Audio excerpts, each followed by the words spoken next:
Guess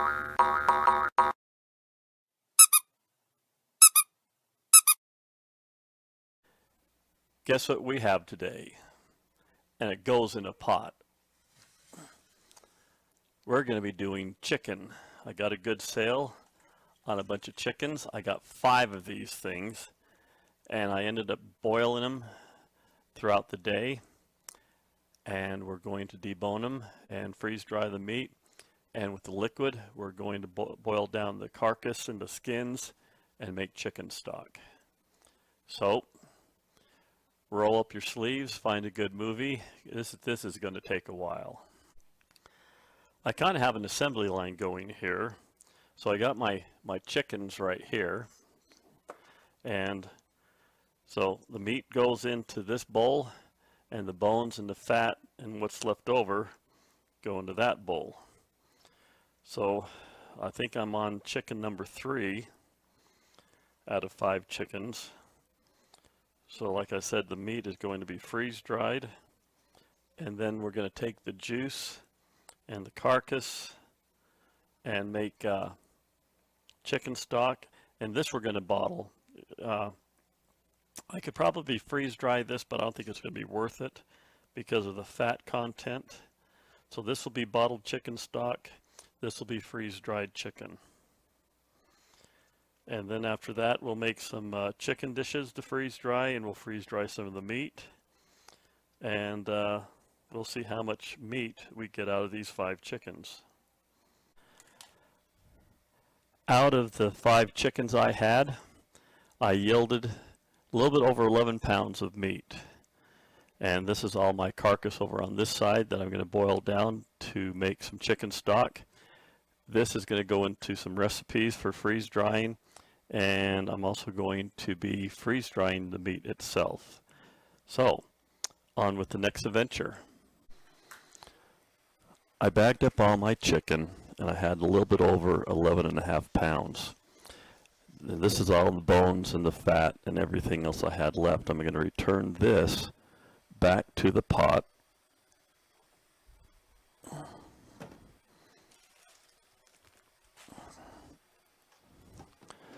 So I'm going to return this back to the pot and boil this down into my stock. So I'm going to put this back on to boil and reduce this down, and then once this has been boiled for a couple of hours, then I'll go through and remove all the bones and any tissue and other fat and skin prior to adding my vegetables. I had my chicken stock in the fridge last night, and so everything is cooled down. And so now, before I heat this up, I'm going to skim the top of this and take off this yellow colored liquid. This is all the fat that has come to the top. If I can remove all this fat, well, then this thing will freeze dry just great. So you can freeze dry chicken stock just like any other liquid. And if I can't get all the fat this time, I'm going to cool this down one more time and do it again. But fat's just one of those things that makes it hard to freeze dry foods. So I'm just being careful just to remove the fat on the top and not any of the meats or the other components.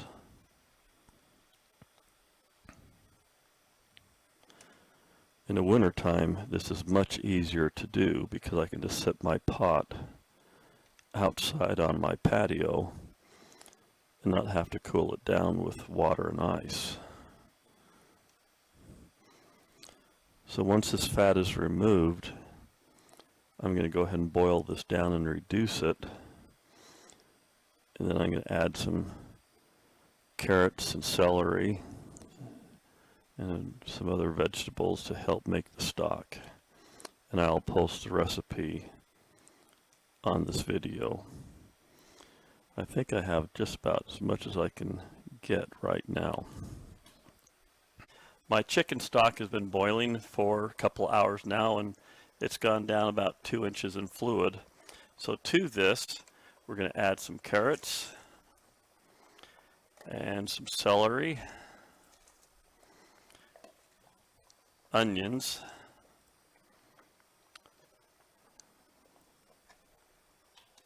and I don't have any whole garlic, but I do have minced garlic. So we're going to add some garlic into that. And then as we go along, we'll adjust the flavor, but I'm going to add some salt.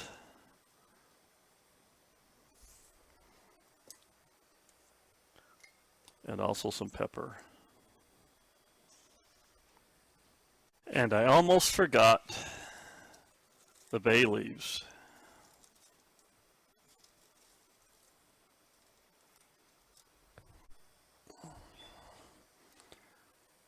And we'll cook this for probably another 2 to 3 hours until it's reduced a little bit longer. And then we'll let this cool down, and I'll strain all the material out, debone it, take the fat and the skin off until it's a fairly clear liquid.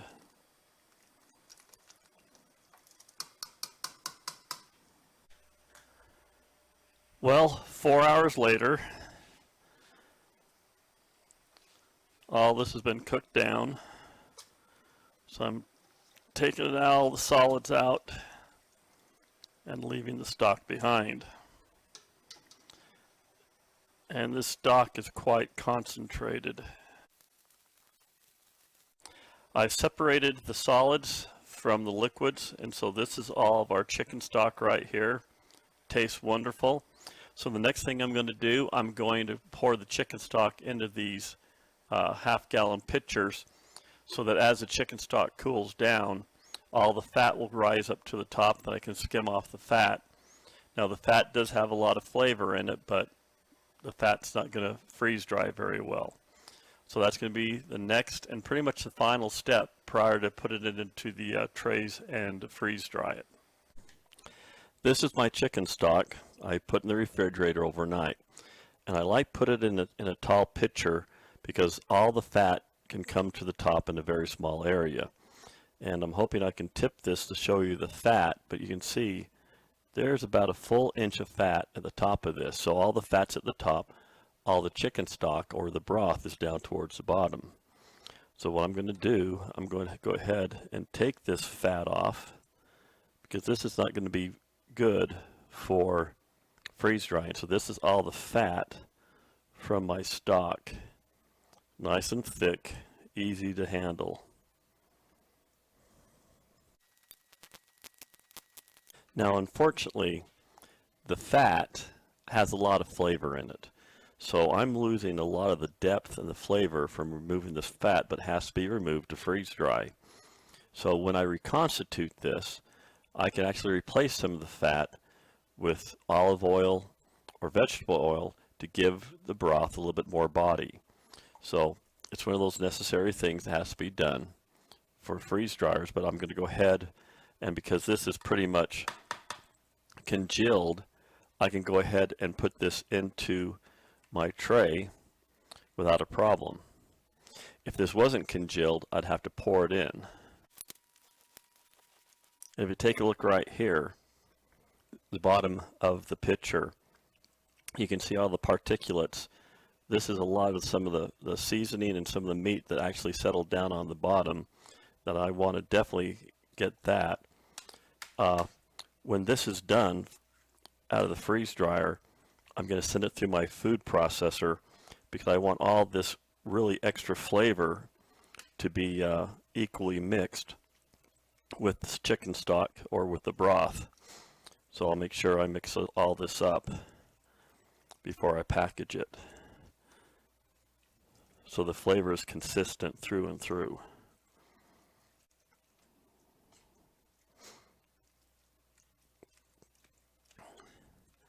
Now I could heat this up and turn the solid back into a liquid and pour it in, but as you can see, I'm a little bit over the edge, and if this was a liquid, I probably would not be able to put it into just one tray. It would probably overflow, but because it's more of a solid now, I'll be able to get away with this. So there we go, ready for the freezer. This is the chicken stock that I had in my freeze dryer. I just pulled it out just now. The 3 other trays did not have a problem drying at all. They're all packaged up and put away. But this chicken stock still had lots of cold spots when I broke it in 2. I mean, you can obviously see ice and wet spots in here.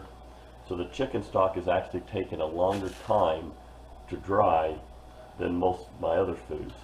And so what I did, I went ahead and took these big pieces and threw them through the food processor to grind it up more into a mill that will expose more of the ice crystals. And I'm going to go ahead and put this back in to the freeze dryer, ground up, and this will dry much faster than leaving them in these big cubes. So this is probably going to take a few more hours, and then once it's dry, we'll go on to the next step. This is my chicken stock. It has gone through the freeze dryer a second time, and it is now dry. And just from the appearance of looking at this, comparing it to other foods I've done, and also tasting it, I have noticed that this has quite a salty taste. And it's probably because this has been reduced so much. I started, I think, with about 5 gallons of chicken stock and reduced it through simmering on my stove, and then reduced it even further in the freeze dryer. That has become salty because how concentrated it is. And that is one of the reasons why this was more difficult to do, is because of the salt. And I've run into the same problem with some of these Chinese food ingredients.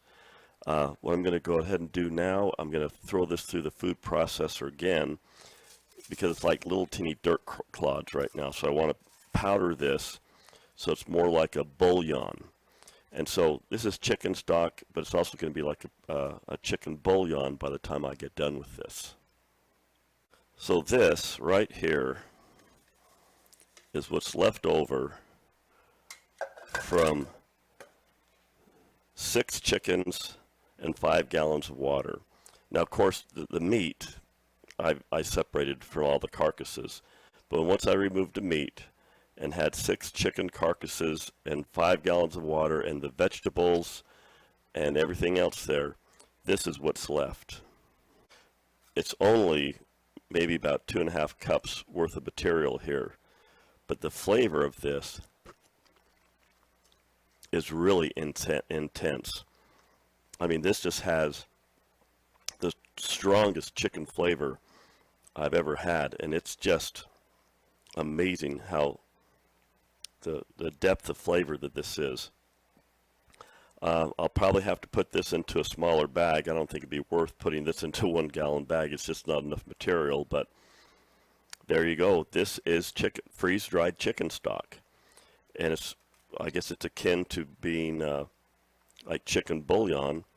I've heard stories and seen people reduce beef down into a bouillabaisse, and I guess this could be something similar to that, but with chicken instead. But I'm happy with how it came out, and it'll be interesting to use this in the future with making things such as chicken noodle soup. I could make chicken noodle soup out of this really, really easy because it has so much flavor, and it's going to be exciting to use this product. So, on to the regular chicken meat we go. In addition to the white and dark meat we took off the carcasses and the chicken stock we made, we're also going to make a couple of dishes, and this is going to be the cashew chicken.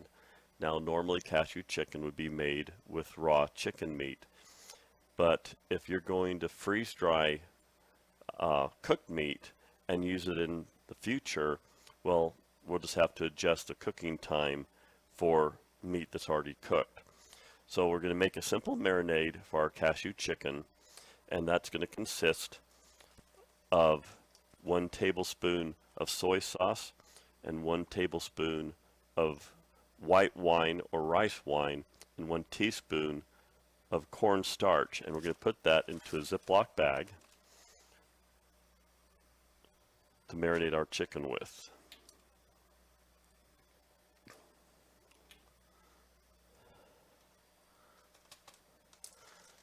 We're going to just kind of mix it up inside here. Then we're going to add 1 pound of chicken meat. And like I said, this is pre-cooked, so we will just adjust the cooking time later on.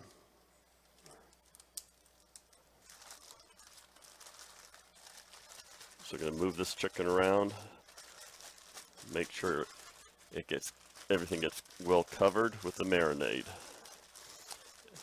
And then we'll put it off to the corner, off to the side for about 15 minutes. So this is done, and we're going to put that off to the side. Then we're going to make our sauce for our cashew chicken. The sauce for the cashew chicken is pretty simple. We got 2 tablespoons of soy sauce, 1 tablespoon rice wine. If you don't have rice wine, you can use white wine. And then we have what really makes the flavor of cashew chicken is 1 tablespoon of oyster sauce. And then we have 1 teaspoon of sesame oil. And then this is optional, but 1 teaspoon of chili sauce. It all depends on how warm you want your cashew chicken. And then we're going to set this aside. Now for the wok, we're going to put in 2 tablespoons of oil. Now this can be either all vegetable oil or it can be peanut oil, but in this case I'm just using vegetable oil. And we have 2 cloves of garlic, but instead of using 2 cloves of garlic, I'm just going to use 2 teaspoons of minced garlic, and then 1 small onion. Now this onion right here is out of my freeze-dried pantry. So this is actually freeze-dried onion, and then also has 1 green pepper. Well, I don't have any green peppers, but I do have red pepper, and once again, this is freeze-dried. So we're going to have to reconstitute both the pepper and the onion for this recipe.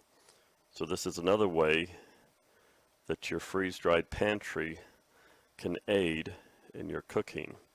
So we're going to have to let this sit just for a moment and reconstitute, but we're going to go ahead and get the wok started and proceed on this meal. So we're going to go ahead and add the oil.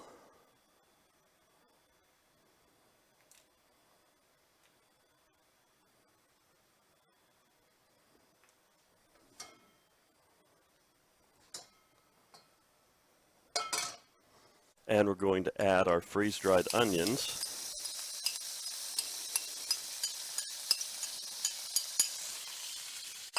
And the freeze-dried peppers.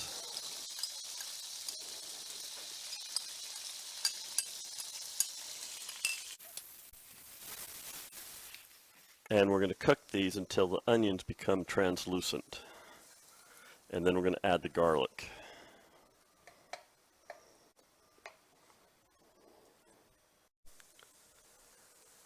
To the peppers and the onions, we're going to add the garlic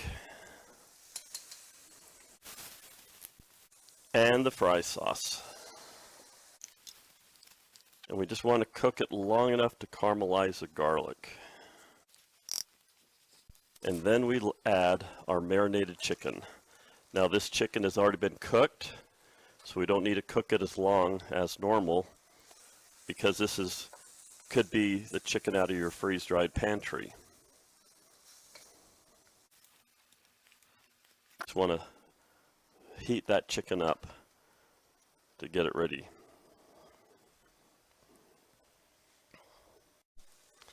And of course, the last thing we add to its namesake are the cashews. Now this actually calls for 1/2 cup of cashews.